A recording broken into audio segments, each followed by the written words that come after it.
Hello, welcome to Alienate UK. We are just waiting for Nicole. She's running a little bit late. Thank you everyone for joining in from the last stream. Really do appreciate you coming back on. We've got Bob Brown coming on as our guest. He's going to be talking about everything paranormal. And then Nicole will be on, and you've got us for the next 90 minutes. So we will see you in a little over 2 minutes. We do have some updates, but we'll do that as we go because Nicole's not here and need to wait for her to help me do them. So see you in a second.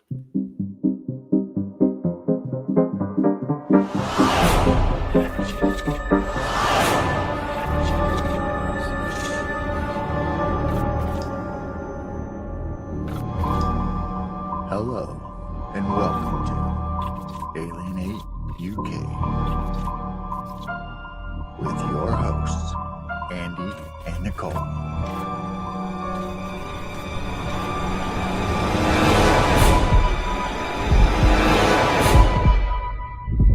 Super chill.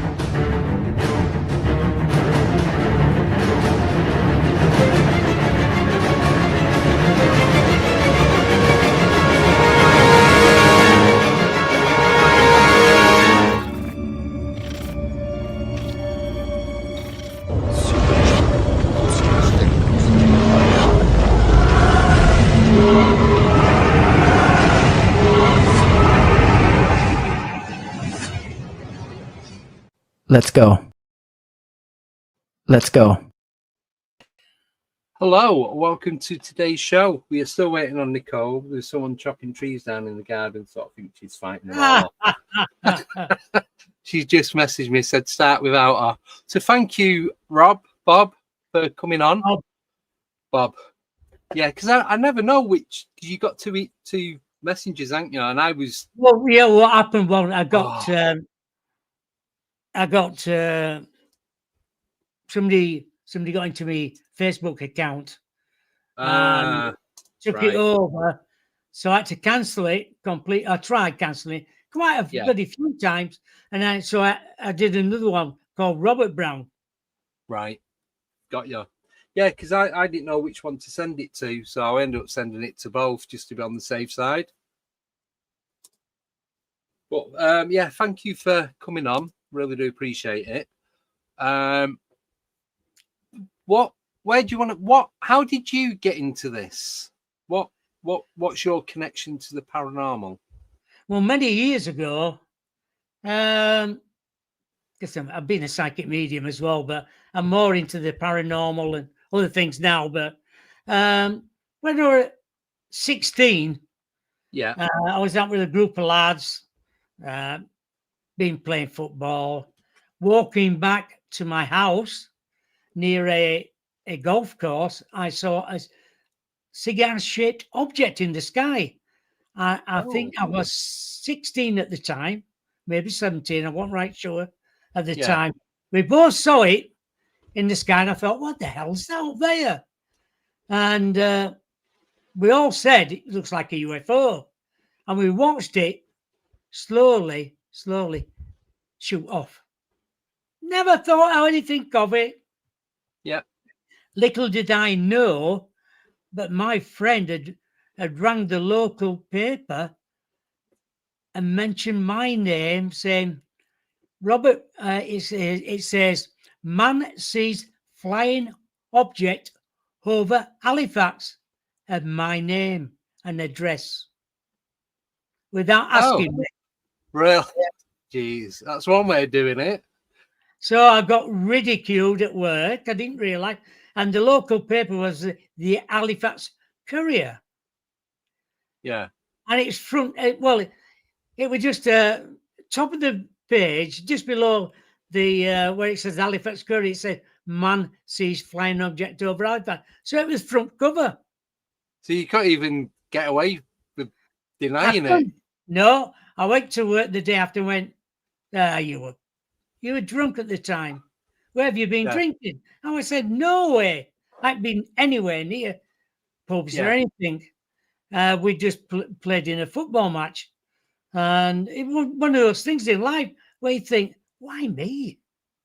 And then they had somebody from I didn't realise where it was. My mum said there's somebody at the door for you. About a week later, said this man's called so and so, so and so, so. He wants to talk to you about what you saw in the sky. Yeah. I couldn't remember his name because it's all them years ago, 60 odd years ago now, Wow. 62 years ago. And he wanted me a draw map. How big do I think it was? What the weather was like? Well, like normal things we do today. Yeah. Basically. Yeah. Was it light? Was it dark? Who was with you? I said there were 3 of us, but nobody else wanted to talk about it. So they asked me to do it all. Right. He's the front man. Yeah. And then as things progressed over the years, I'd moved from Halifax to Filey in 1982, I think it was. And got more into psychic mediumship then. And then when I moved to Brid, into town centre in about 84, yeah, I started working in charity shops and all that. Did a bit of this and a bit of that. Worked for social service for a bit. And then I'm working for Sense. And a bloke came in, a good friend of mine, psychic medium, went, you want to talk to this bloke called Paul Sinclair? Yeah. Just out of the blue. Yeah. And I went, who is he then? I don't know him. I said, tell him to come in the shop. So he came in the shop, and that's how I got to know Paul. Ah. And then he said, what are you doing tonight? I went, I don't know. Would you want to come to Benton with me? Yeah. So that's when I started to go to Benton.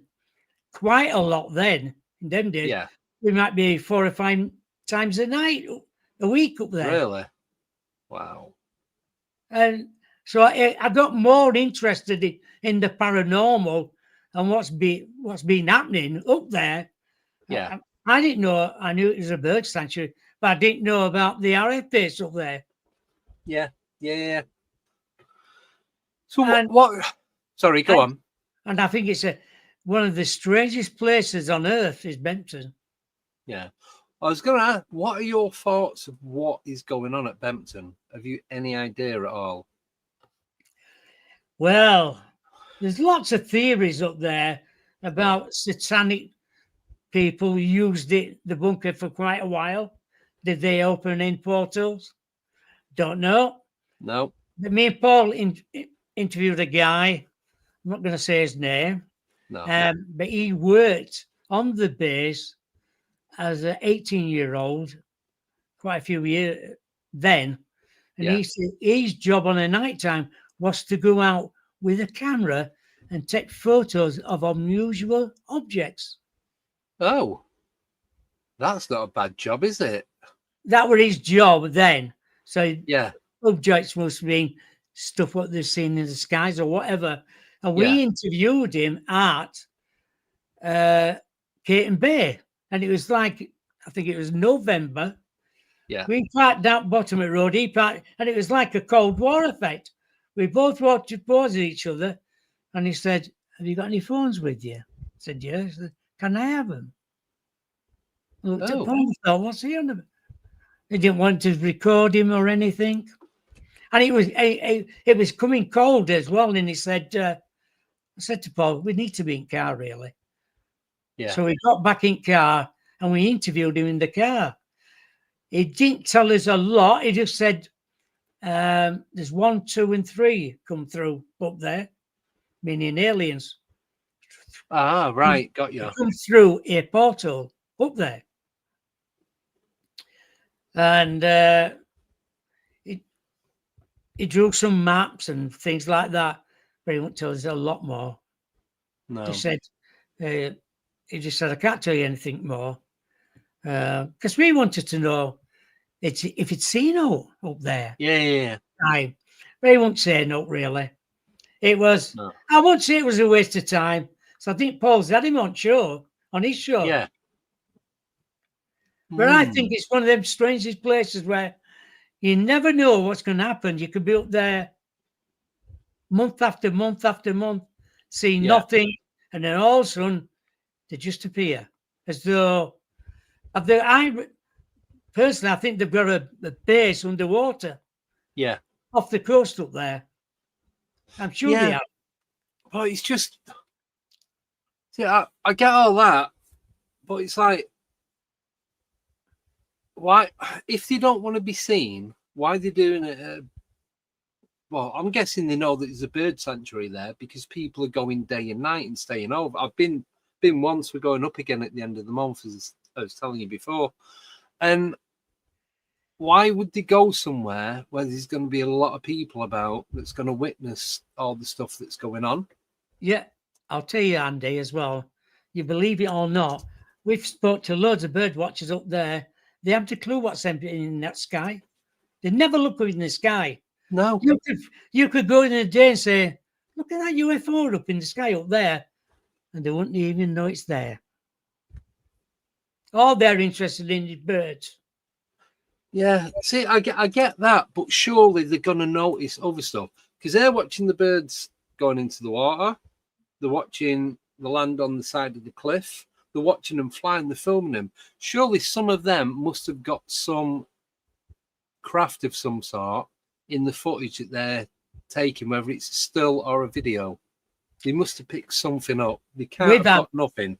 It's true, yeah, but we've asked loads of people up there in the past. You know, you meet people up there and you say hello to them, and then sometimes they say, going to look at the birds. I say, no, we're looking for other things up in the sky or whatever.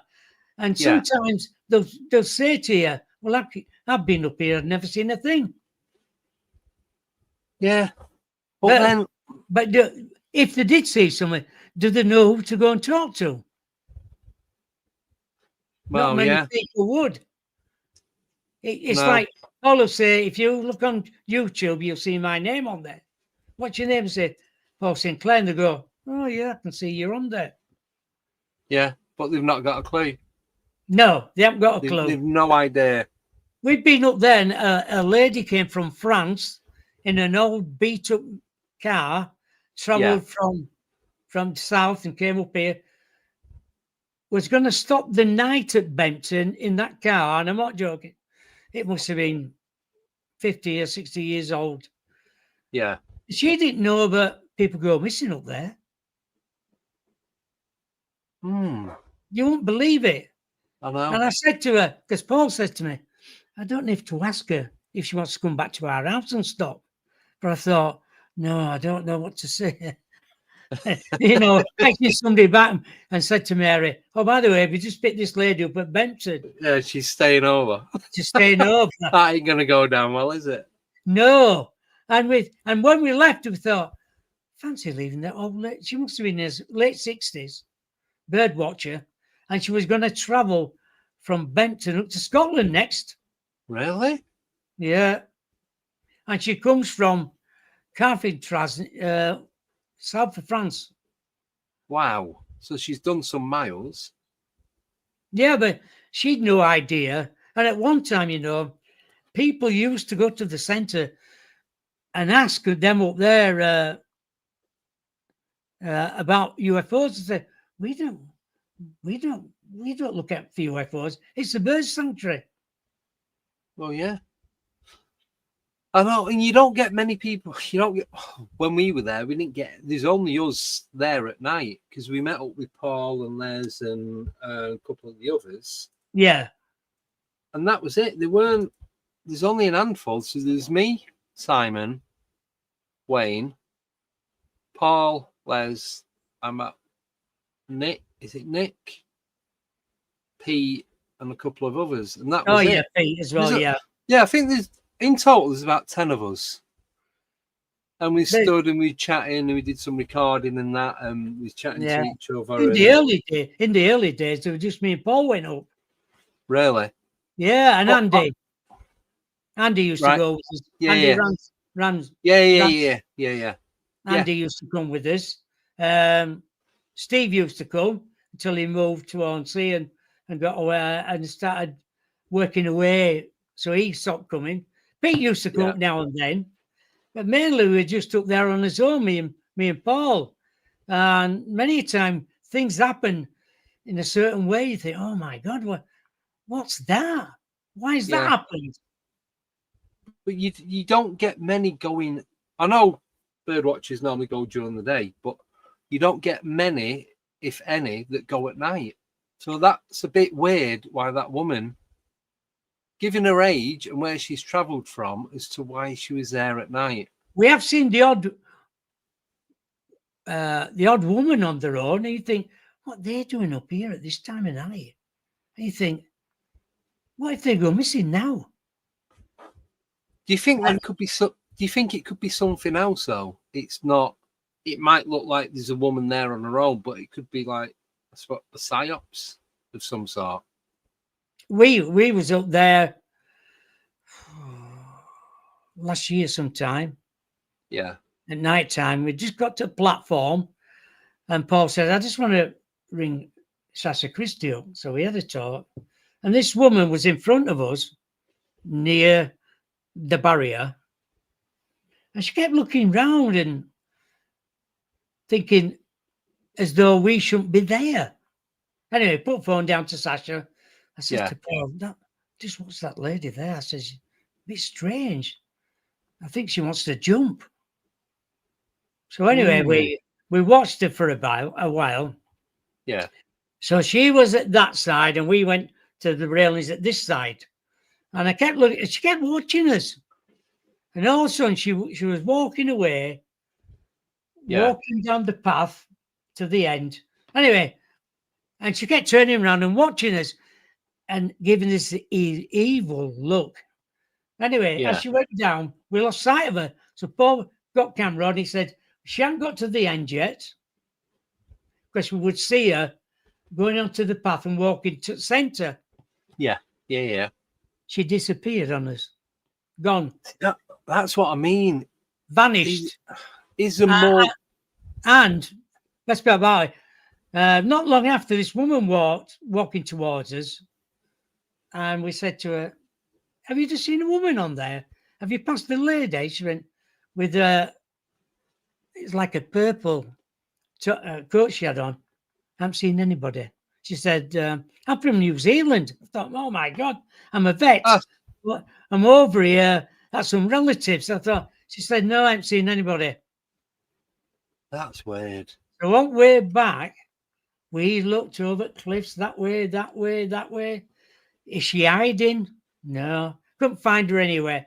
But trouble is, Andy, if she's from West Yorkshire and she's come over for a day, she won't have gone missing, will she? No. Only in West Yorkshire. Oh, yeah. Not over here. Yeah. So, did she jump? Don't know. But then it was a lilac coat she had on. So it very distinguished. And you think, my God, somebody must have seen her. Nobody saw her at all. But did you feel that it was completely out? Not, don't have to be completely, but she was out of place as to being there. I know you see people there, but sometimes you just pick up that, like you said, it was weird that she was there. It didn't seem right. But did you get the gut feeling that she wasn't there to go birdwatch? She was there for whatever reason other than...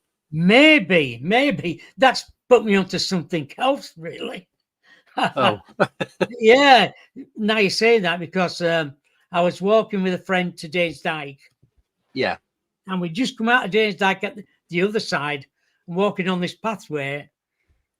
And this woman with a fur coat on, not a long one, short sleeve one, smoking a cigarette in one of them holders. Oh, yeah. Old-fashioned one with some little dogs. And I said to Kate, she looks a bit strange there. Anyway, she walked past us, went round the corner. When we got to the corner, she vanished. Gone. Oh. Vanished. As though she'd come from another another distant thing. Another different era. Yeah. And as we walk, I said, let's walk quick down this, because where she walked around this corner, cliff was next to that. That was Yeah. it. You were dropping down. And we walked pretty quick down there. And there were paths going that way and down. Couldn't see her at all. Totally vanished, completely gone. And I thought, oh my God, where's she gone? How's she gone so quickly? It just made you wonder what you're always saying about was she meant to be there or did she come into this reality? Yeah, because it just seems to be there's a lot of different types of activity going on, not just the lights in the sea or above the sea, but with the dark like the shadow people that have been seen there and the noises and all the other stuff that's going on. Because can't remember if it was Paul, but I remember Paul telling me you've seen a lot of like orbs in the grass as you're going back up towards. Oh yeah, yeah. And so it's like there's stuff constantly going on. So a triangle in the sea, and that was strange because we'd been up there, and Paul went, "Let's walk the other side of the RAF base." I went, "Yeah." So we walked on the way back. He got a phone call, and he said, "This bloke said, I just want to ring you. Are you Paul Sinclair?" He said, "Oh yeah." He said, "My daughter's just coming back from Sleaford and she's seen a cigar-shaped object in the sky, black, coming towards Briglington. I just thought I'd let you know, da-di-da-di-da." So Paul said, "What's your name? Here's my number. Tell her to ring me when she gets time." So on way back, we're walking on way back, and we go around to the front, and Paul went, "You see them lights of water down there?" I said, "I can't, Paul, because I'm waiting for my cataracts being doing." Anyway, he said, "Right, I'm going to run down." So he got down to the bird platform. I got down there, and he went, "Look at them there. Wide apart, quite wide apart, but it looked like a triangle underneath with lights coming up." Wow. So we watched that, 20 minutes.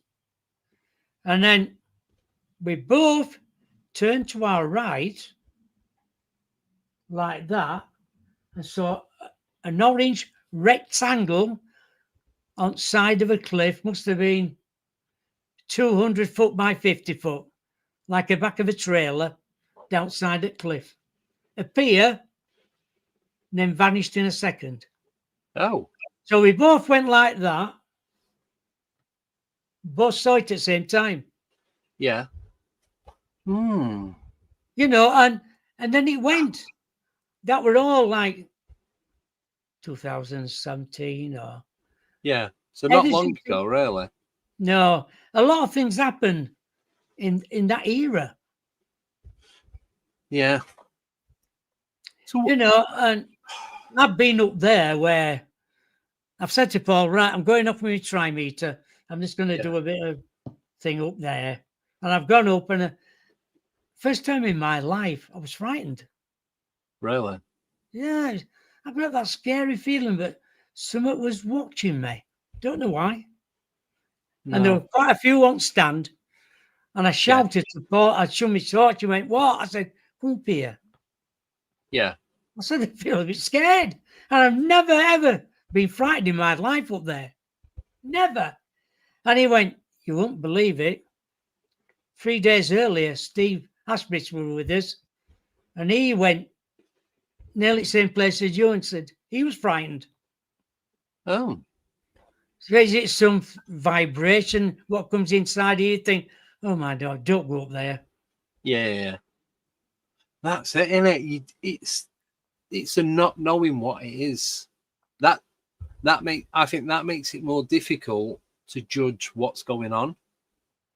Because with everyday regular stuff, you know, you can pinpoint what you're doing and what people are doing and where you are and all that. It's like you can do the routine of it all.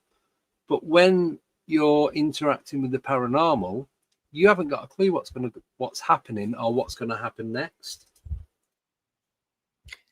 That's so true. Because you never be prepared.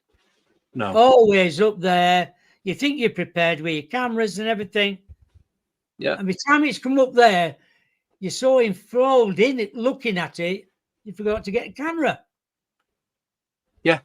Yeah, because you're too engrossed with what's going on.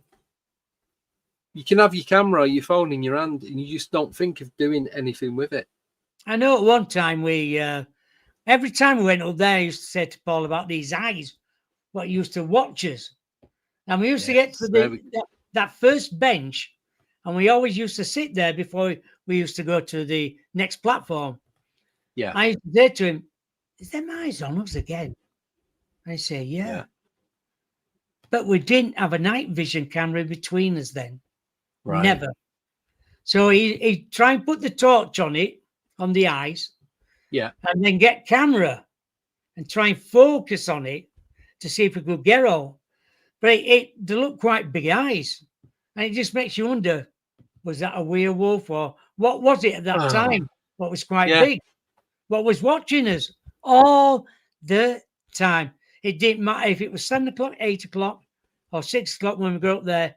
They were in the same spot every time we came up there. Yeah. It was standing joke with me. Yeah, because Beware the Moon just put up about, I remember hearing Bob talk about the eyes on us again up on the cliffs at certain times of the year.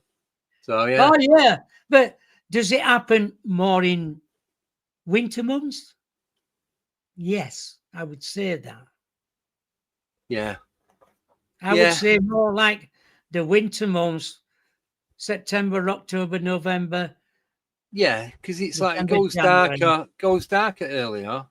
There's less people about, so whatever's there can go about and do whatever it is it needs to do. Whatever its purpose is. We've even heard below us something crash, as though a girder had gone over beneath it.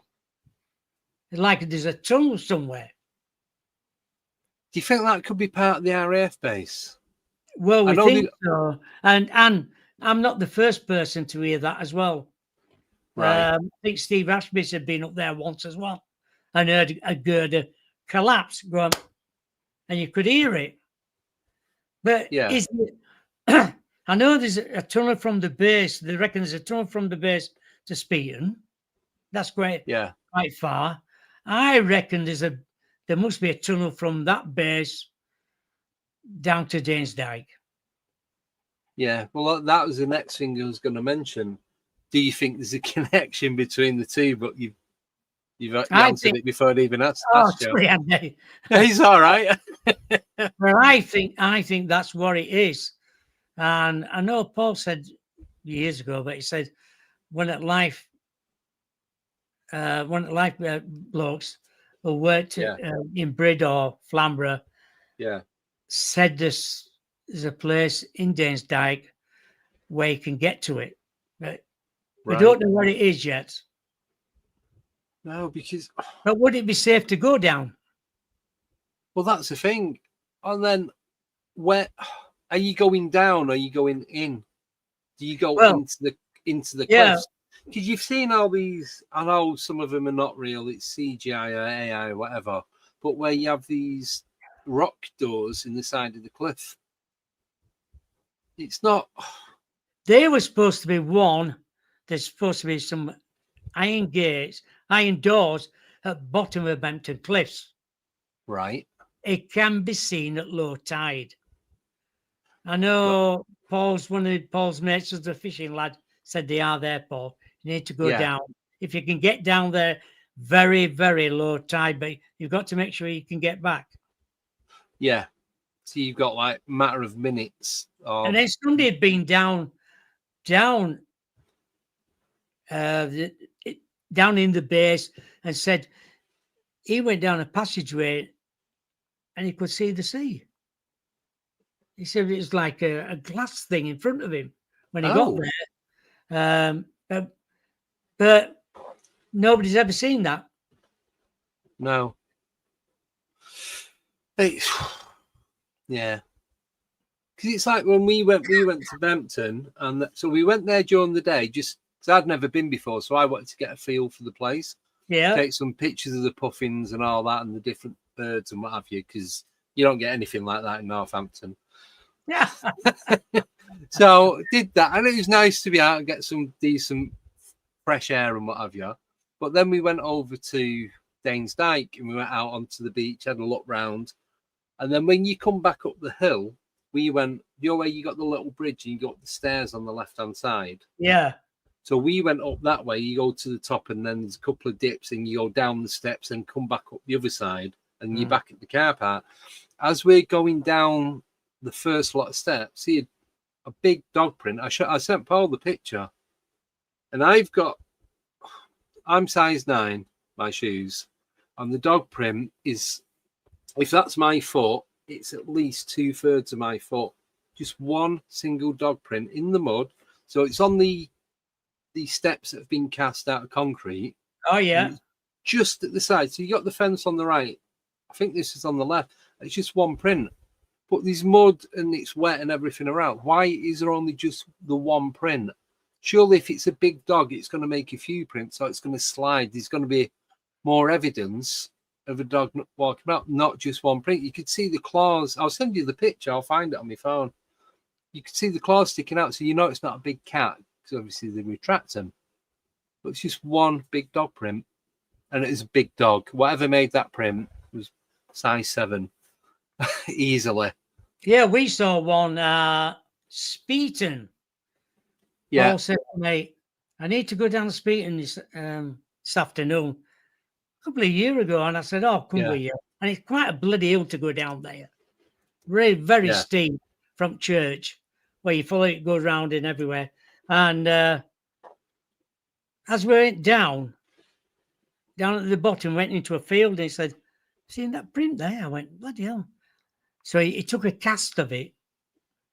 We hung about for ages, and they managed to get it, sent it off, and it looks like a big cat print. Oh, but he couldn't find any more. No, just the one. And then, and it's like, because going into the Bigfoot side of it, because at the conference it was at in Somerset the other weekend, it was more, main thing was it was Bigfoot. And the same thing, why is there only one print? Yeah, you do get a trail now and again, but 99% of the time you're just getting one print, one cat print, one dog print. I've been out up in Bedfordshire, was near Woburn Safari Park, not a million miles away. You could probably walk to it in less than half an hour. And there's an old like village church, and then you cut round the back of it to go to this woods, but you cut through somebody's land. So they've got a footpath. So their land goes along and you cut across. So it says stay on the path, don't go walking off because it's private property. And there's a footprint, and it's like probably a size 6 human footprint. It looks human. You can see the toes, you can see the heel, the bridge of the foot. Oh yeah, it's just one print. How can they just do? There's nothing. It's just grass and wood, and you can see bike, like BMX bike, mountain bike tire tracks and shoe prints, but there's just one quite deep indentation of what looks like a naked human footprint, and no others. Where the tire tracks, you go on for a few yards before they like go off into the grass or whatever. Don't you think there's pockets of places like Bempton, Danesdale, places around the world where things happen in these pockets, these places? These things, what's been happening might have been happening thousands of years. Yeah, it's been going on forever, and it'll just keep going. We're not going to stop it.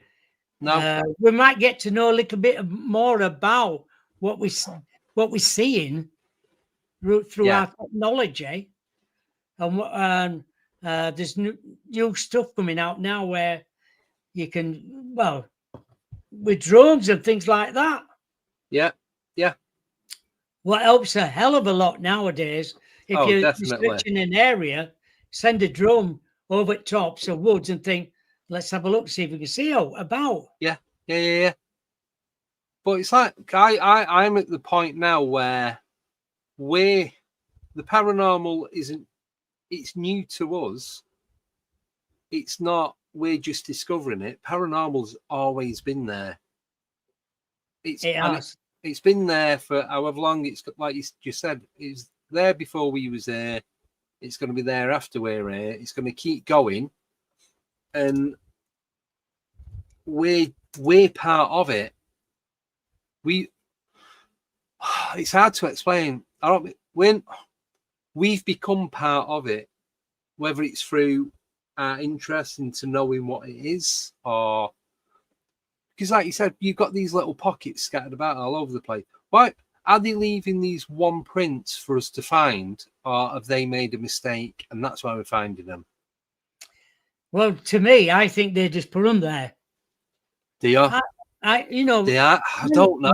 I really don't know. Many times at Benton, if somebody new comes up there, Jason came from Blackpool, right? Never seen the orange lights in his life.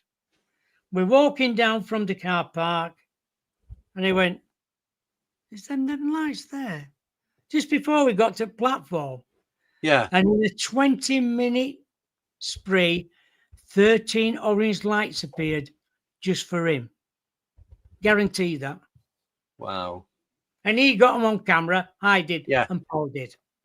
Wow. And then after 20 minutes spell, nothing again all night. You might as well have just gone home, packed up and gone home. And he was through to bits because he'd seen them. Yeah. We talked about them so many times and went, well, I've come up here and never seen anything like that. So, these orange lights have definitely got some intelligence to them where they can appear when they want to appear. How big would you say the lights were? You any idea size-wise? Right, size-wise? Yeah. Well, sometimes they're as big as the moon.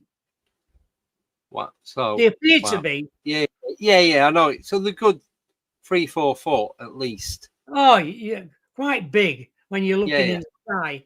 And you think, my God, when you first see, you think, what the hell's them? But when you get used to them, it's quite, especially if you're going to try and film them, and you get somebody saying, what the, and you think, shh, let's be quiet now. Yeah. Just point and go, look. So you've got to do. Yeah.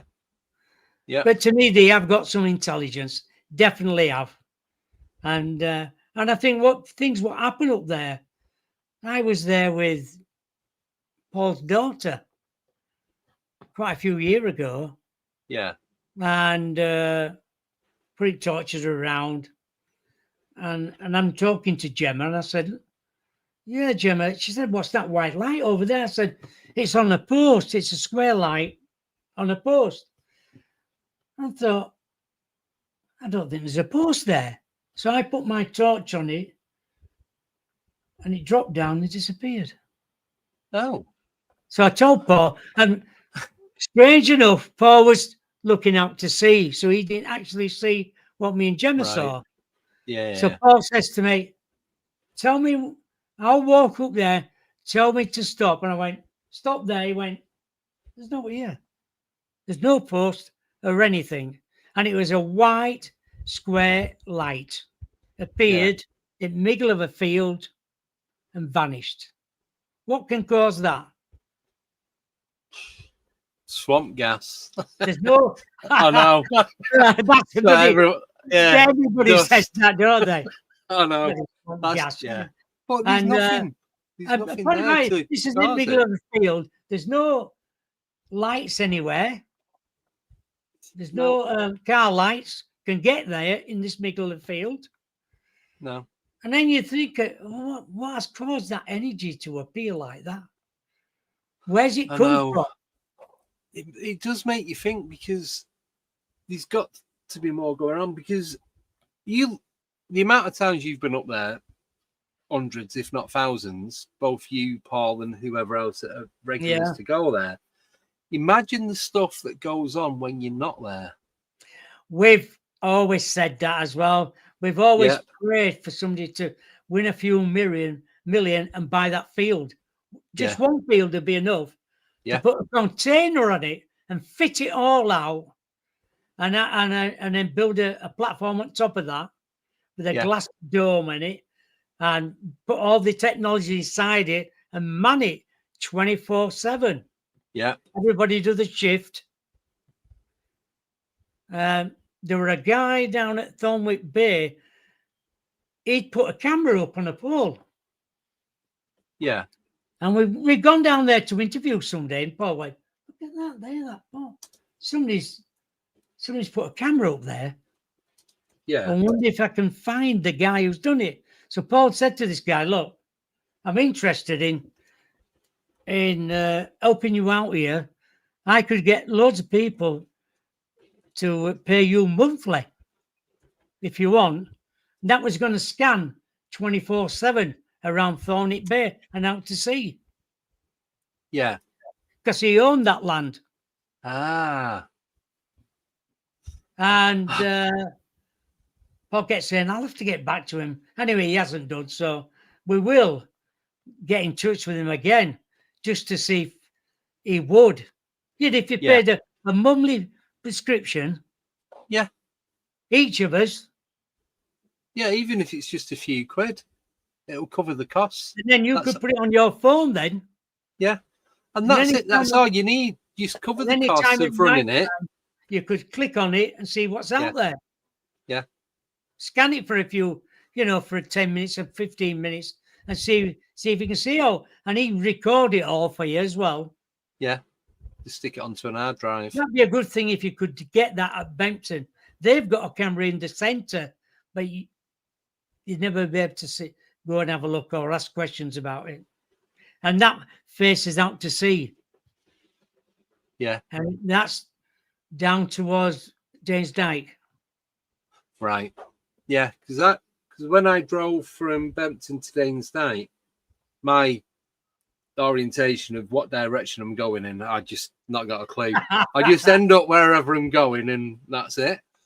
But it's like, how far is Bempton from Danes Dyke as the crow flies? Not far. All you do is walk. Carry on walking towards Danes Dyke, and you can get to it there. That's right, okay. Because when we drove round, it probably took about 10, 15 minutes. It would do. So you've got to go out past the houses, down and back round. Yes, you've got to do. You've got to. It's a right detour, but if you walk it, you can walk through. It's a bit of a climb. Yeah. But you've just got to get there. I know, yeah. And just be careful. I always say be careful, especially at night time. If you have a fall over there, you've gone. Yeah, it's not the easiest terrain to walk on, It's is it? a helicopter job to get you out.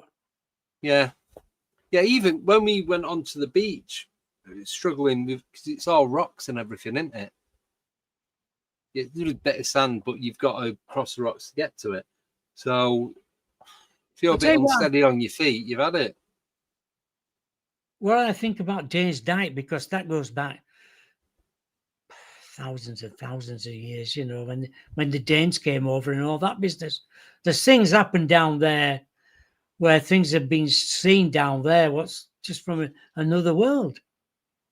Yeah. So if you looked into the history of that then, of what's gone on and what was there before, any settlers or anything like that? There's always been people down there living there over them a long time ago. Yeah. The history of it is just one of those places where people have settled there. It's been a cove there. People have from other countries have come over and hid in there as well. I reckon there must be some bodies in there somewhere. Yeah. Definitely. And I think some of these strange animals that have been sighted down there, there are a big dog sighted down there, coming out of there when a lad was waiting for the bus. And he said it was ginormous, but he had a human face on it. What's all that about? Well, that's it, because it's always the least likely thing you expect to see. And it makes no sense. And as soon as you register what it is you've seen, it's gone. What I think about Dane's Dyke is you're always expecting to see something. So if something appeared, it might not be what you think it is. Yeah. Yeah. Because it's on your mind. Yeah. So You straight think away, it's your like imagination's kicking in. Yeah, because Yeah. I've been down there in light. One afternoon, me and Paul went down because there'd been these deer being found, carcasses had been found. Yeah. And so I wasn't very good at climbing. So I sat on a bench and he went off climbing all over the bloody place. And I took some photos and it looked as though there were like an animal at the back of these trees. But I know for a fact it wasn't. Yeah. It looked like something there. Yeah. And you're thinking, Yeah. It's a pareidolia, isn't it? yeah, it is. Your mind's trying to create an image of something that you recognize. But then I'm not saying it happens all the time. Oh no, but it does happen. Yeah. Because people say, did you see that? And you look, you go, no, I didn't see it. I know. It's frustrating is what it is. Oh my God, yeah. Very frustrating. Because it's like, you think, right, I'll see something and then I'll be a bit closer as to working out what it is. And you don't, you end up with 100 more questions than you had previously. Oh, definitely, yeah. I agree with that as well. I know on way back from Bempton one night, I think it was October 28th or 29th, 2017 or 18, I think it was. We saw a Black Panther in front of us in the car, and Paul didn't have a camera on his car. It's one of those things in life. Oh, yeah. And what happened was, we'd had a good night over there. We'd seen some orange lights and talking about that. So we got no cameras in his hand. Yeah. We're just going down. He went, look at that in front of the car there. Bloody Black Panther walking across bloody road. And into edge with a massive big tail. I knew straight away what it was. Yeah. And Paul said 10 seconds earlier, I'd have had it. Yeah. Yeah. Because I seen one. Well, I seen the arse end of one about 2 months ago in Lincolnshire. So I drive for a living and I'm driving onto a new build estate. And I thought, that's a big black cat. Do you know when you're not concentrating on what's around you? I was more looking like where I'm going, and because it's a new build estate, I was making sure I was going to the right address. And it's just the back end of it, but it's about 2.5 foot tall. But it was the tail. The way the tail came out, it came round and up like an upside down question mark, is what it looked like. But it was the thickness of the tail as well that did it. And it was just... Best part about it, we've stopped the car and I get out. I'm looking in edge. I thought, what are you doing? That's it. Well, you're thinking, so Paul said, get it, car. I'm going round corner and there's a gap in fencing where we could get through. Anyway, we got round and it was boggy and we couldn't get through. They wanted to put lights on. Yeah. It was just about going dark when we saw it. And I thought, it'll gone, Paul. Yeah. Never mind. It's just one of those things. If the camera had been on in car, we would have had it. It'd have been a good photo as well. I know. But it proves they're out there. I know. And they're around. Oh, they're all over. There's been sightings down here near where I am. You've got the Chilterns near, like going out towards Luton. Even in Milton Keynes, there's a woman I know. She did a news article on one. Her and her partner was out. I think that with the kids gone for a walk, and there's all like waste grassland. And she said that she'd seen this black panther, and this was like, it's either early hours in the morning, so it was either dusk or dawn, basically. You know, So they're everywhere. When we went to Danes Dyke, down the slope, Paul had found 4 deer just shut down like that. Oh, yeah, and it's been a place where he's found them before, and then he went there, and I think there were 4 thrown down. Don't know what's happened to them. I think police got involved. They went down to have a look. Could it be a black panther? Yeah. Just killing them and then dragging them down there. Paul actually went, and then another time we went, and he actually went down to have a look. He found a cart down there. He said, I could do that cart for Mempton. And I thought, you're climbing down bloody there. It's quite bloody steep. Yeah. But it was the same place where the deer carcasses had been found. So it just seems to be that like a hot spot, like a feeding ground. Yeah, trouble with parking down there on a night time at James Day, you're getting the odd lads what pinches cars and driving them down there and wrecking them. Ah, right, got you. Careful parking up. You're better off, if you ever want to stop now, is get somebody to drop you off and pick you up when you want to go home. Yeah. And then you're not actually leaving a nice car there to get wrecked. Yeah. You can't 2 places at the same time, unfortunately. I know. And the thing is, the track down to where you park up at Danesdyke, it's a bit of a windy country road, isn't it? It's not. I thought you turn on it and it's only going to be a few yards down. Right, straight down. It's about a mile and a half. I'm like, where the hell am I going? Going to be in the sea at this rate. And the wet car park is. Yeah. I'd gone down there with cars and drove them off there into fields below.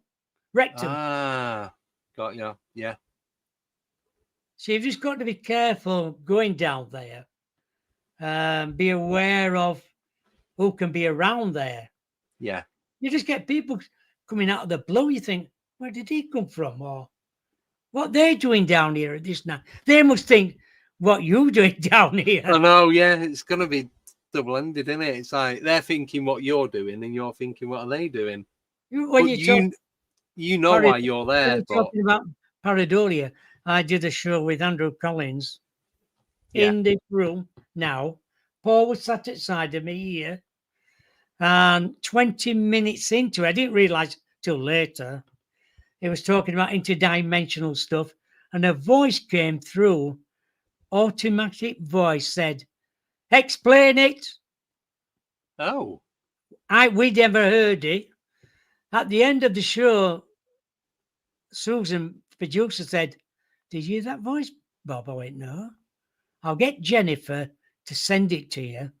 Yeah. And it said, explain it.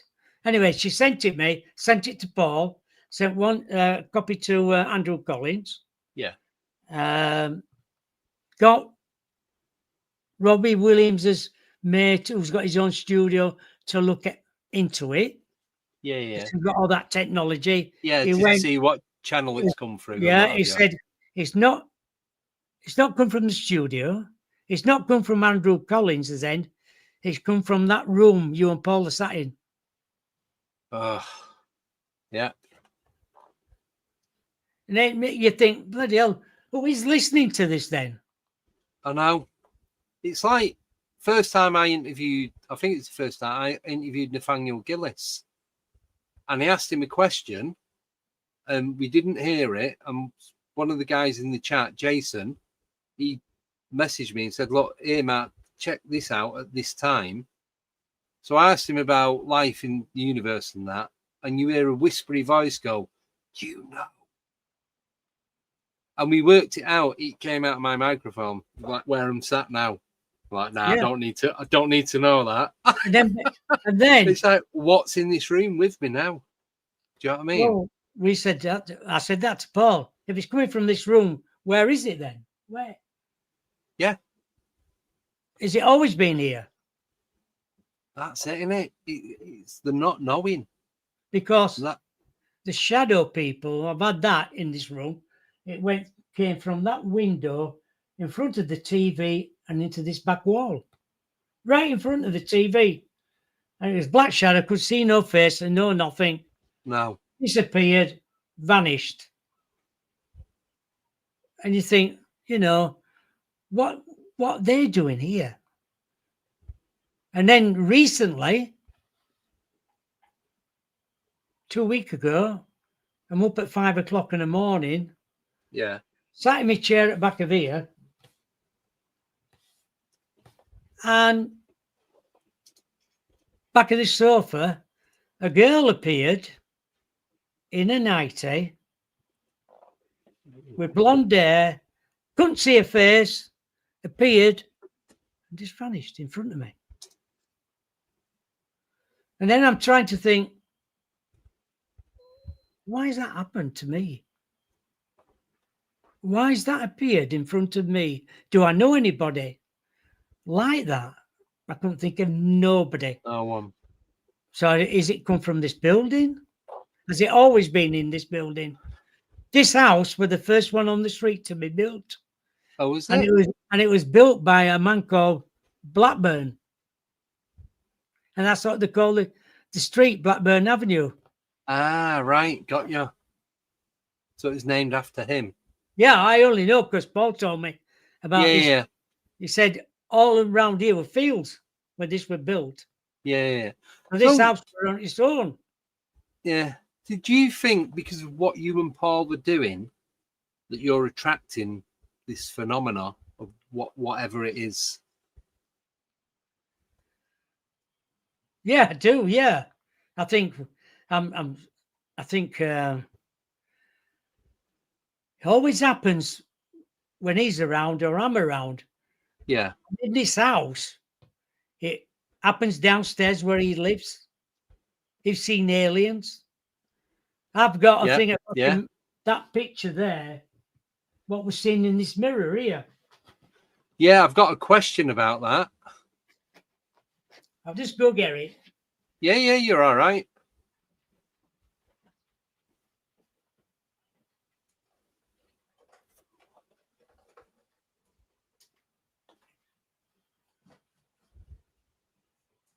Can you see that? On the wall, Yeah, let me see. You might not be able to see it. I can see something.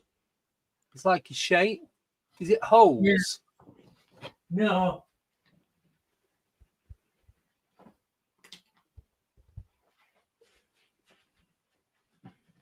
Can you see it now? Like a face. Yeah, it's a face. That was seen in this mirror here. Oh. I was laid down on that thing, watching telly over here. I Yeah. looked over and it was in the mirror above, looking at me like an alien face. There we go. And Yeah, I thought, Alison put up. Hey up, Bob. Tell them about the alien you could see in your mirror. There we go. but you think, why is that come in the mirror? So what I did, because I measured it down there and I measured it back here. Yeah. And when you measure it, it's 5'8" tall to go in this mirror at the back of here. But don't forget, I'm laid down like that, Yeah. well back. And I'm looking at that thinking, that bloody alien face there, what's it doing there? Are they always in this house? Do they always appear? That's the thing. That's what I was going to ask you. How many? I'm not trying to frighten you, but how many times is this stuff happening that you're not Aware of? Yeah, you're not in frequency with it. It's Well, going on, and you're not. Like in bedroom, I've had things jumping on the bed middle at night. Oh no, I'd be Like- gone. like Nah. feet jumping up and down. And I'm thinking, what the hell's that? And then I open my eyes and I look, put light on, they vanished. Yeah. Gone. Do you ever see anything? Whether it's like an outline, a shadow, a No, full-body apparition? no, they've got absolutely vanished. I've been floating in that bedroom as well. I've done that quite a few times. Excuse me. Like flying, as though I'm flying. Yeah. Going off somewhere. And that's happened a few times in there. I've seen lights in there as well.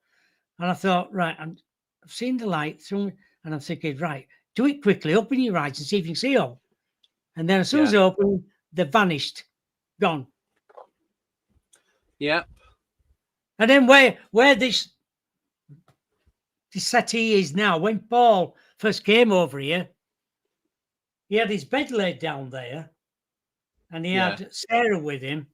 That door was open, and it was like top of the steps then, like a balcony.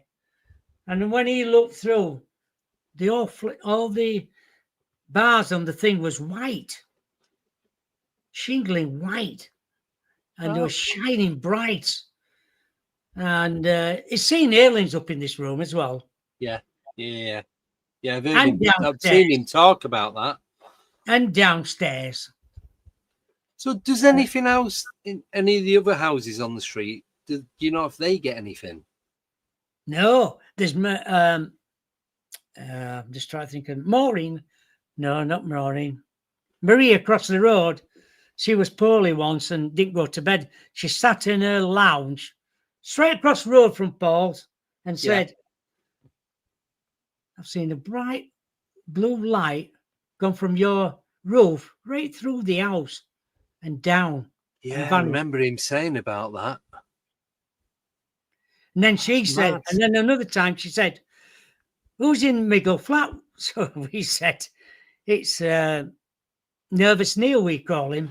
He's nice. He's nice enough kid. Like. And he said, you know, he's got a passageway outside of there. He said, I've just seen some dark figures in there. He don't know anything about this. Neil don't. This is during day. She said, I can see some black figures walking on that passageway. She said, I can see them. And so I walked past there to go up to mine. Yeah. I'm at top of the house, like. Yeah. And it don't bother me now. I just think, as long as they don't harm me, I'll be fine. Yeah. I always protect myself, like in a bubble. Yeah. Just in case, because I won't want Paul to come up here and I've gone. No. I won't put it on anybody, really. No. You know, because it's frightening thing. It can frighten people. Yeah. And if you talk to somebody, tell them about that, say, I'm not coming round to your place. I said, look, it could happen any time in this place. Like now, something could appear. You just don't know.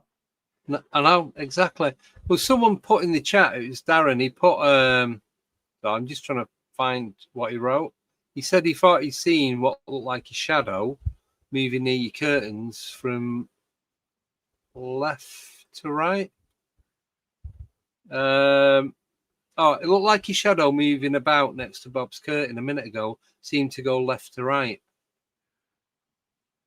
But that's not going to be car headlights either, because you're 2 floors up? No, don't forget. I'm in the back. I'm not even on the front road. Oh, so there's not even a road there. No road, no nothing. Down below is Paul's back garden. Ah, right, got you. But even if it was on the road, the chances of getting headlights coming up there, no chance. Unless the car's like that, it ain't gonna happen, is it? There are places across there, but I don't think I've never had any headlights coming in here anyway. No. That's strange, but you know, there's lots of things. It's just what do you make of it, really? Oh, that's it. It's like, what can you make of it? It's like the story about the Men in Black with me. You know, who would think somebody would knock at a door when I'm dog sitting and I open the door and it's two Men in Black? So this isn't where you are now. This No, isn't somebody. I was So dog you're sitting. at somebody else's house. Yes, in 2017 it was. Yeah, 2017 it was. And Do you want to tell us this story? Because someone's yeah, actually asked in the chat, leading up can to you talk about it? yeah, leading up to it, I was there for a month. He'd gone on one of his cruises, goes all over the world, and I'd leading up to it. One of the nights I've sat about 9:30 at night, and I'm looking out. So he'd got some patio doors there, and I'm in a chair here. TV's over that side there, and I thought, what's that? There's a black. It looks like somebody with an hat on his head. Yeah. Looking through window. It looked like Zorro type thing. And I thought, I thought, what the hell's that? So anyway, I thought, right, get dog, come on, let's have you out. So I shoved it out at the back door, opened his patio door, and then there's like an outhouse type thing. Shoved him out. I went, you go now. And so I waited for a bit. He was barking like mad. When you go out, the fences are 6 foot tall all the way around, so nobody can get in. Yeah. And I thought, I don't know who that could be. Why would somebody try looking in the window at me? Strange, isn't it? So what happened? Did anything happen from there? Yeah, that's leading up to it. That's a week before. And then leading up to that, I'd been down to the beach a few times on the morning and seen some look like alien crafts in the sky. And after that, walking into town quite a few mornings, I kept seeing this black car. And it seems to, whichever way, if I walk down seafront, it seemed to be always there with blacked out windows. And if I go a different route into town, it was there. Seemed to be. And I'm thinking, is it me being paranormal? Being stupid as usual. Yeah, I know what you mean. It's like just thinking, is somebody following me? Yeah, your imagination's going away with you. Yeah, and I thought, that's a bit bloody strange there. So I thought, just let it go. I think I told Paul about that one at window, because that was like a week before, leading up to it. And then on that night, I got home, walked the dog down the beach as usual. So it wasn't far. And I couldn't get fire to light, so I got his sister to come down. Yeah. And she said, look, Bob, forget about bloody light of open fire. Get some wood on it, wood burner. Anyway, got it nice and warm. And it got to about 8:30. Yeah. Knock at the door. I thought, who the hell's this at this time of bloody night? Dog was going by me. So I put dog back into the back garden out the bloody way. I didn't want it racing round. So I opened one door and there's like glass doors there so you can see. And then when I opened it, you're just flabbergasted. I'm just thinking, what the hell's this? Two men dressed in black with hats on, with glasses on. And I'm thinking, is this real? So they're saying to me, what you've seen in the sky, you haven't seen it. Right. And all the other things that's been happening around you, well, there's things at Benton been happening as well. Yeah. It's all the same bloody time. He said, it's not true. And all that business. And he just leaned over and he went, we are watching you. just turned around, walked away. I banged the door too. Thought, Yeah. I was going to say something. No. And I ran upstairs for a front window overlooks the road. Yeah. And I thought it was lighter when I got up there, or it was darker. But, you know, your mind goes blank sometimes. And I'm looking down the road, couldn't see nobody. They just seemed to have vanished, gone completely. So did you, when they knocked on, did you see a car on the road or anything like that? No, Any I was just looking at them basically. Yeah. Because they've got a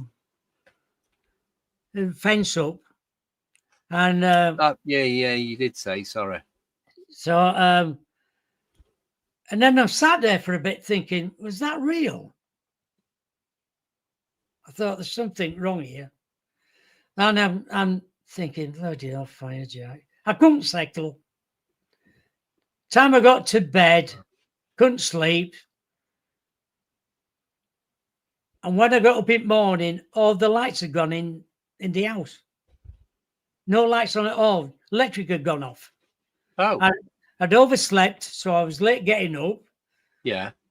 And his power thing was in the cellar. And it's dodgy getting down the quite steep step. Yeah. He's got a wine cellar. So I went down. I thought, strange. Them lights, them things looked as though they're on. Why is it gone out? So I went up and down, up and down, up and down. Yeah. I came back on. So I went back upstairs. I thought, oh my God, what time is it? I bloody slept in. And I thought, shit, I've got to walk the dog here. So I went and walked the dog, got back, went into town, ran Paul up. I said, Paul, I need to see you. What about? I said, just come in shop. Yeah. He knew there's something up, and he came in. He said, what? He said, you're a bit quiet, Bob. I said, oh, I need to tell you something. And I told him the story. He went, right, I'm off. He got in his car, went to the road where I was stopping and knocked on every door at both sides to see if anybody had got videos on. No. Nothing. That's a true investigator, that, isn't it? Oh, yeah, definitely. Spent hours up there. Did you get anything? No. Nothing. Not a thing. No. But it frightened me at the time. And when they said, oh, we're watching you, you think, oh, my God, you know, what if something about the family? What if they do something? Yeah. But surely they were, it seems like they waited for you to be on your own in a vulnerable place where you didn't have anyone else. I'm sure. You didn't have anyone else around you. Was you the area where you was dog sitting? Did you know that area well, or was it like you knew how to get about? I know everything about that area, and I had a chalet not far away from there as well at the same time. Well, similar time. Oh no, similar time.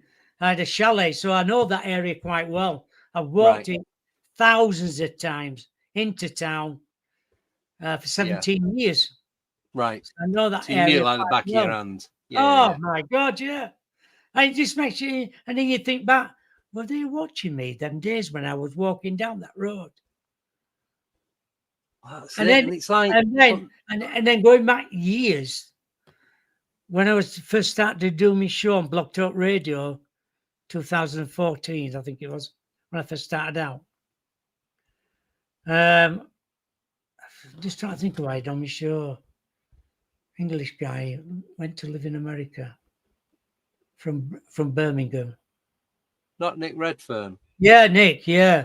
Yeah, but as soon as you said Birmingham, I thought it's got to be Nick. And he said to me, "You do realise, but they're listening to our recording tonight." Yeah. And he said, "Oh, Men in Black," and I said, "I don't believe in Men in Black." 2 days later, I'm walking across that field at Park and Ride, as I call it, Yeah. I'm thinking, no, in my brain, it's just a normal walk. And as I'm getting closer to it, I could see this car coming from town onto Park and Ride, but they can't actually get to Park and Ride because they've got gates there. And Yeah. it come wrong way round roundabout. Black car waiting for me. It seemed as though they were waiting for me there. And this woman walked from nowhere with a dog and walked in front of me. And the car Yeah. just disappeared and went off. And I thought, I wonder if it was them coming to give me a warning. Then. Just makes Possibly. you wonder, doesn't it? Oh, Just yeah. because I said, I don't believe in men in black. No, well, a load of rubbish they are. Yeah, I bet you wish you'd never said out now. Yeah, I know. And but Nick Redfern did say to me, and as soon as he said that, you could hear a clink as though somebody had been listening to it at the phone. Yeah. Yeah. And I had my Wi-Fi with Sky then, and I had 7 different engineers come out because I was struggling. It was going down every so often. And the 7th one came out. He said, I know that is straight away. I'll be back. Oh, and he went to GPO in Briglington. He said, somebody's turned your thing off. I thought, how can they do that? He said, they can turn your thing off in the junction box in Brid Post Office. I said, who can do that then? He said, you'll be surprised. Yeah, because how would they get access? Don't know. That's what he said. No. We had him. I had that's I was proper creepy. I had people going to the box outside, going to the box over there. Couldn't find nothing wrong with it, but every so often it used to just go down. I was sick of it. I kept saying to Sky, "You're going to have to come out. I'm doing a radio show, and I need it from a radio show." But he knew straight away what it was. But then, eighth person. He was the 8th, not 7th, 8th. But if he knew what it was straight away, do you think he could have something to do with it? Well, you would think so. And I kept thinking, how strange is that? He knew what it was. Because he came back, he said, I've sorted it. I've been to the post office and sorted it. How do you mean you've sorted it? What you done? Yeah, because how would the other 7 not know? Surely they've all had the same training to do that job. None of them went to the post office. All they was thinking about the connection outside. Yeah. And that I suppose. Crossed to another connection in a box over that way. Yeah. Checked all them, couldn't find nothing wrong with it.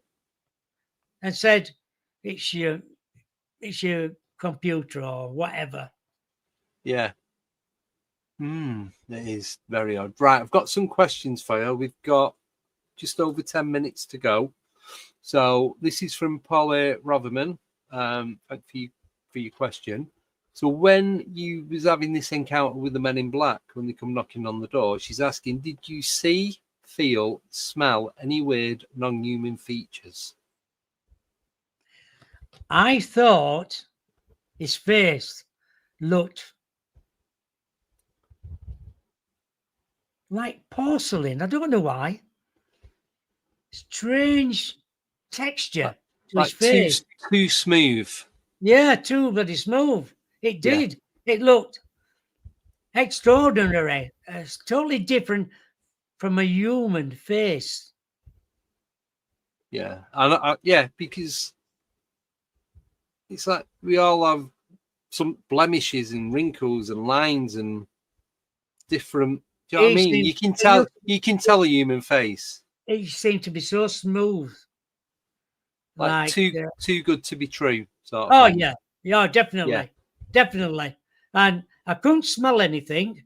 I don't mean because I was frightened or not. I don't know. I just wanted it to go away. Yeah. Just go. Yeah. I wanted them to just turn around and go away from my life. Yeah. I didn't want what to happen to me or my family. I was glad it was all over. Yeah. You know, I won't want it to happen to anybody. No. No. So They I've got a both fault. go on. Sorry, go on. No, it's all right. Carry on. They look about both same height in build Yeah. and everything. Nothing different between them, really. Spoke to her and Did you have an accent? no, it's just a strange voice. We are watching you. Did it seem mechanical or? Well, should I say mechanical? I don't know. I'm trying to think. Depends how we say it. So do you know, like, when you, I can't talk. You're making a phone call and your signal starts to drop, and you either get it where it sounds like you're underwater, or you sound like a robot. Anything like that? That's the only way I can explain it. It was a strange voice. Yeah, But yeah. I didn't know what to expect when they were talking like that. Well, like he was talking. We are watching you. So you seen his mouth moving as he was talking? Oh yeah. Well, it was like don't forget he's leaning towards me like that. Yeah. My side. Right. Yeah. So he's going towards the ear. Yeah. And then he just go back to his usual position. They turned round and just walked off.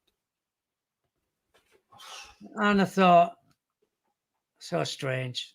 I didn't believe what was happening. I think you just believe in yourself, thinking, is that right?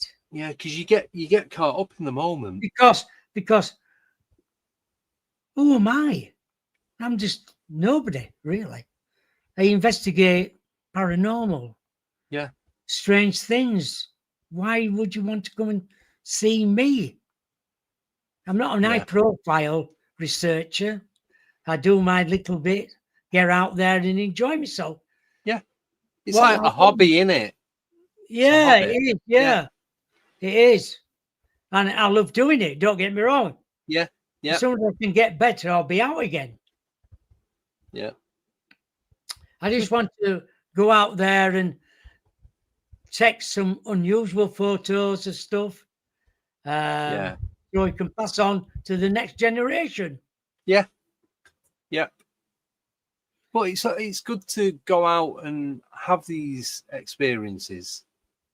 It's like I've had encounters from the age of 4, as far back as I can remember, ongoing up to like a month ago. You have big gaps in between where I can't remember of anything happening, and it just becomes part of everyday life.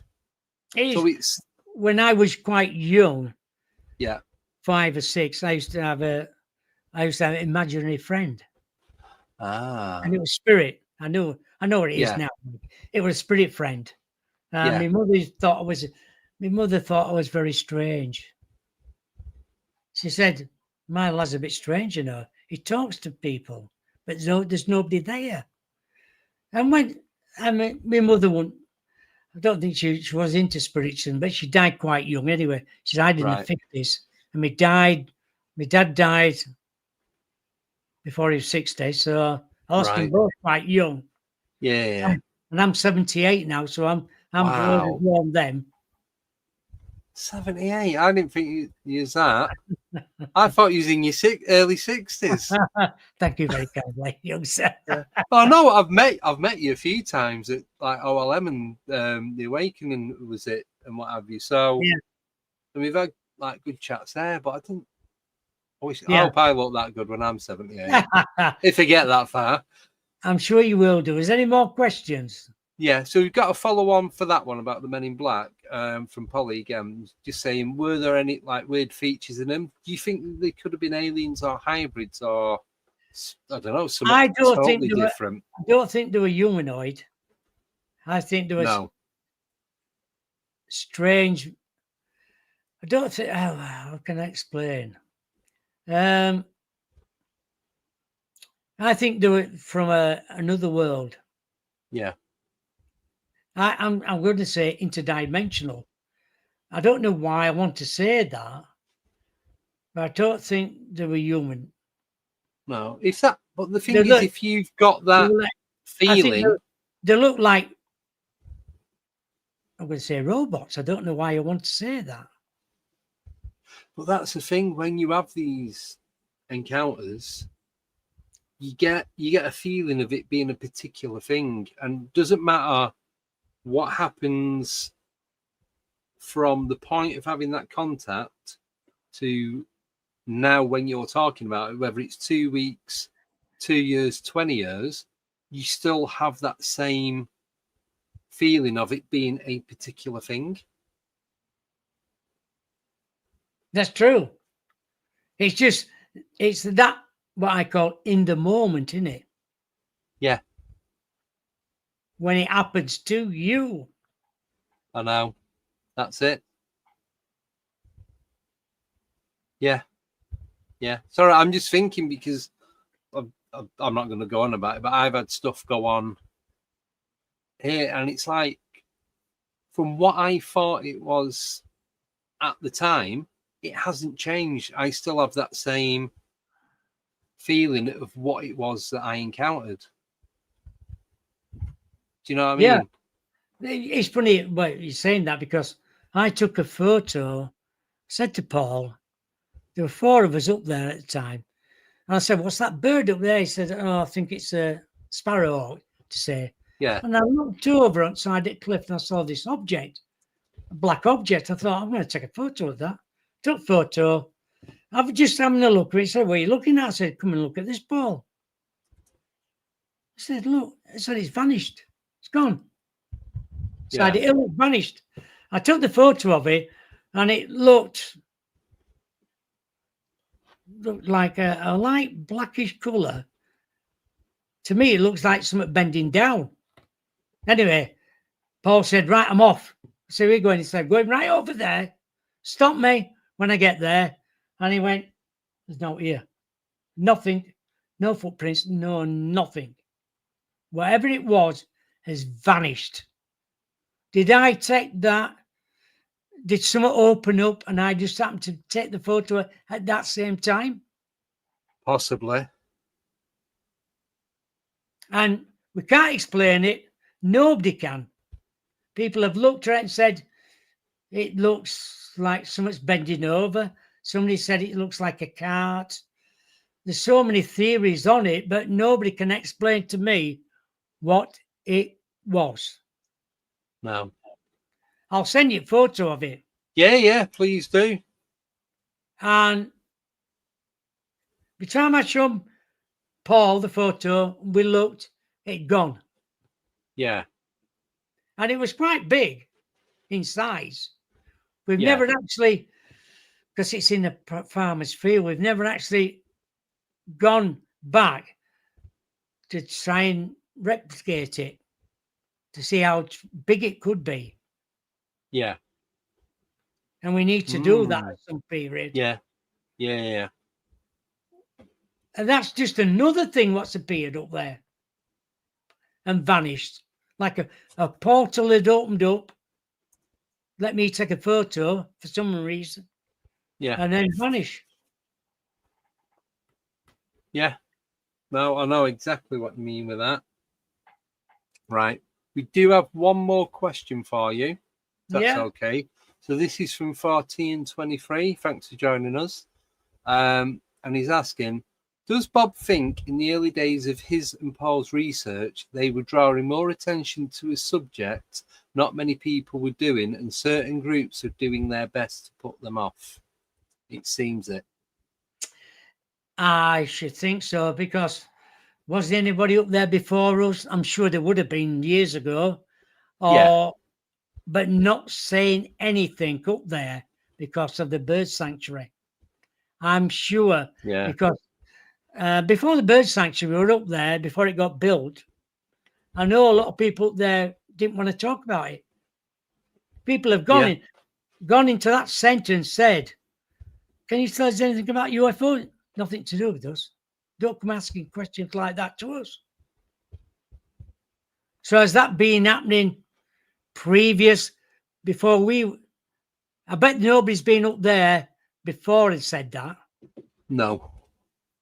And since No. then, Paul has spoken to somebody who works as a volunteer up there, and she's fine with it all, but the people at the top who look after the place are not. Ah, right. Yeah, because I suppose it's gonna scare people away. Well, and it's their living, in it. Yeah. I think it's Yeah. £5. Is it £5 to get in? No, you're doing is parking your car. Oh, it's six. When I went last year, it was £6 parking. I ended up subscribing to the RSPB because it worked out cheaper. So it might be £6 now to go through that shop to get out. Yeah. But there's a public right of way going outside of it. Yeah. Where So you can park on the roadside and walk outside. Yeah, you don't even have to go through the shop. You can just. No, you can't. You don't have to. I know of people that have parked up in there, just parked up and then walked down the side. They've not paid for parking. I won't name names, but they know who they are. 2 of them are in the chat. but you know, it just makes you straight. Like he was saying there about up there. A lot of people don't want people like us up there. No. In that shop. Definitely not. They tried to, that public right of way, they put a fence across it. But one of our friends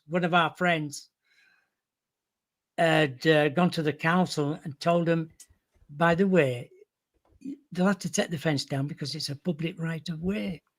So they had to give way in the finish. And that's through one of our friends who lives in Driffield now. Ah, right. Yeah, he sorted all that out. Yeah, you're not allowed to block a public right away. I think they probably just closed it and thought, let's see what we do. And then that's it. Everybody would have to go through the shop then. Yeah. Money in it. That's what it is. Well, you can understand their point of view. Yeah, because they're doing it for the birds. I get that. It's like helping conserve them and what have you. So, but I don't think they're skinned. But definitely not. Not with the amount of people that go. We was only there like about 4 or 5 hours. The amount of cars that were coming in and out, and that cafe and what have you, in the shop. People buying all sorts. People have coming in nice cars who donate through their wages every month. Well, that's what I ended up doing. It was only a tenner. It weren't too bad, but no, I know. I agree with you. I agree with you there.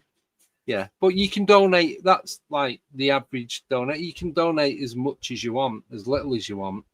So, yeah, it's going to be. Bob have any theories on what's under the hill at Bempton, or what may be triggering the anomalies being observed under the hill? What you mean under? You mean under the base? I'm guessing so.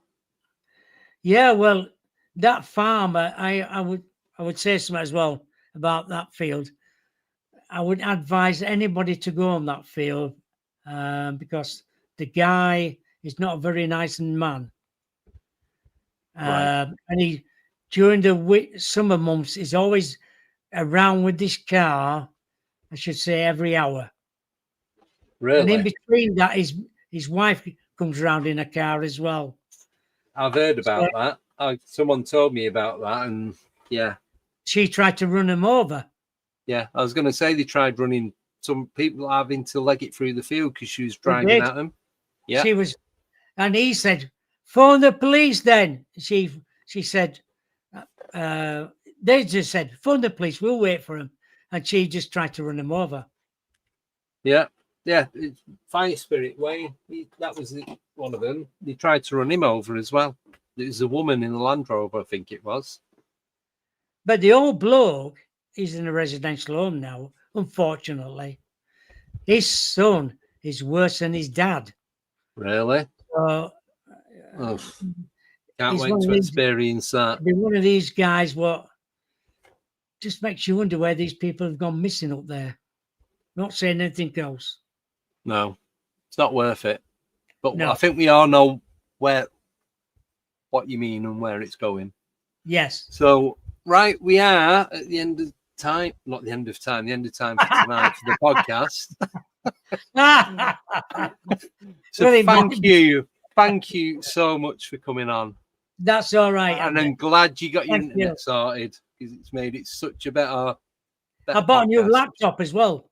Oh yeah, you messaged me and said you got a new one because that one kept switching off and playing up and doing all Well, sorts it of was stuff. an old one. I'd bought second hand. Yeah, I don't know why I keep doing that because they only last for so long. So I I know. spent 600 quid on a nice one, a Lenovo, and it's not let me down since.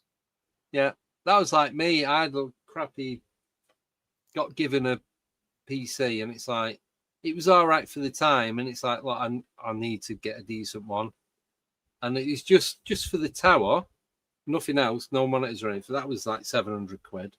I know Like, I think you just got to bite the bullet sometimes, yeah, and just get on with it. yeah. And it's worth it because it makes great shows like this, and it looks like everyone in the chat have enjoyed it as well. So, oh yeah, lots of people in. Oh, wonderful! Thank you. No, I've enjoyed it. Yeah, I have. It's been good. Sorry that Nicole couldn't come on, but well, one of those things in life. Well, what happened was she messaged me. So new neighbours have moved in and they've been chopping trees down. But they've gone into their garden and started chopping the trees down in their garden. So they're having to get the local authority in to try and get them to stop doing it. So that's terrible, isn't it? I know. So it's not like she didn't want to come on it. Money, isn't it? Yeah. Saying we'll do next door while we're here. Yeah, won't surprise me. And that's wrong, isn't it? Yeah, so she apologises for not coming on, but she's just had to get that sorted out. Yeah, that's fine. That's fine. Yeah. I've got on my show on Friday, I've got Tina Bird on. Oh. What time's your show on Friday? 7 o'clock. 7 till 7 till 8.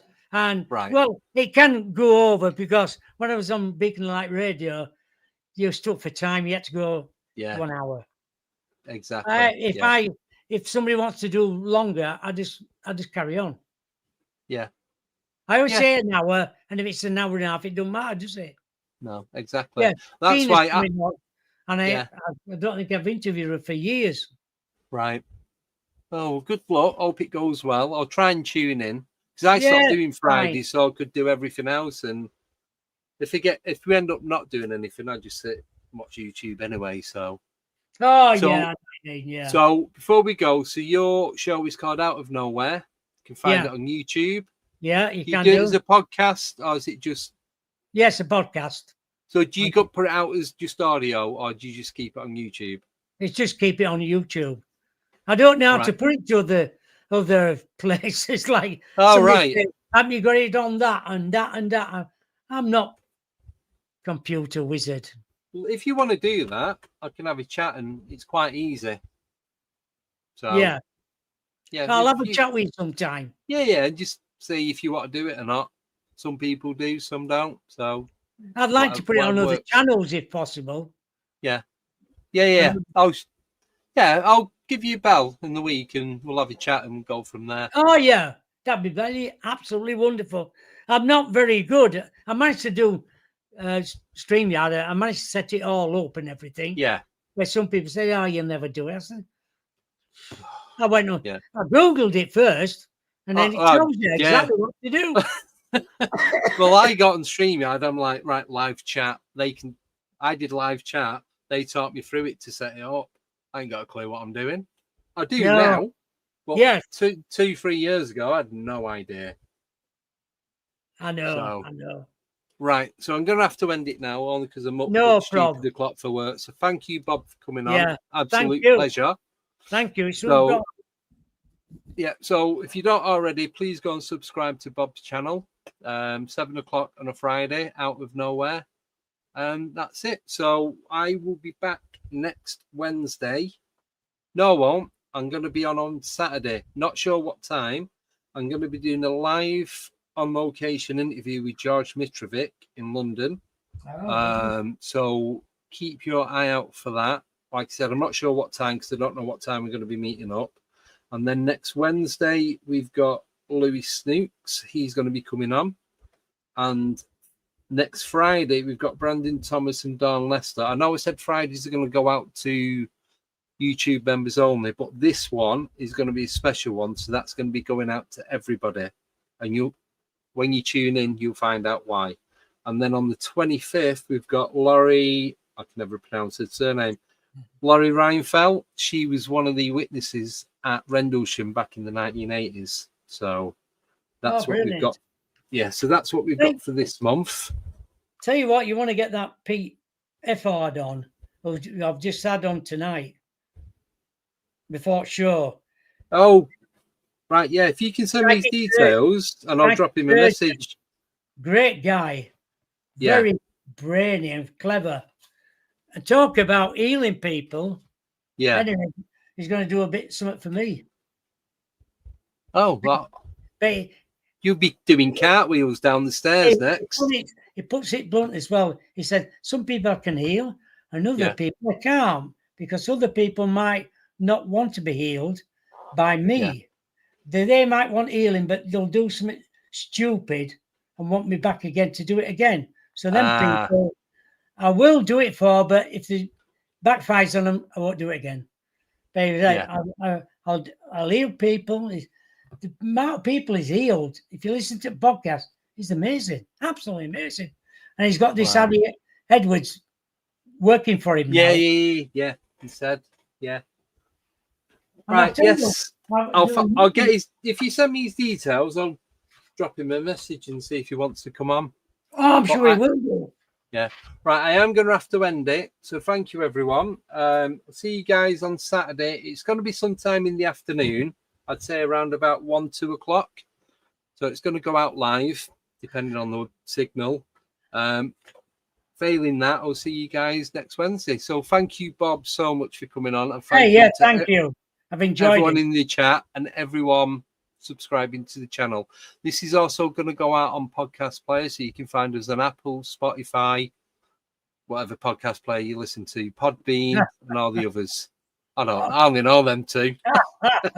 Oh my God. Right. So have a wonderful weekend and I'll catch you guys at some point on Saturday. So take care, everyone. See you all later. Bye-bye. Yeah, cheers, Bob. bye.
Goodbye.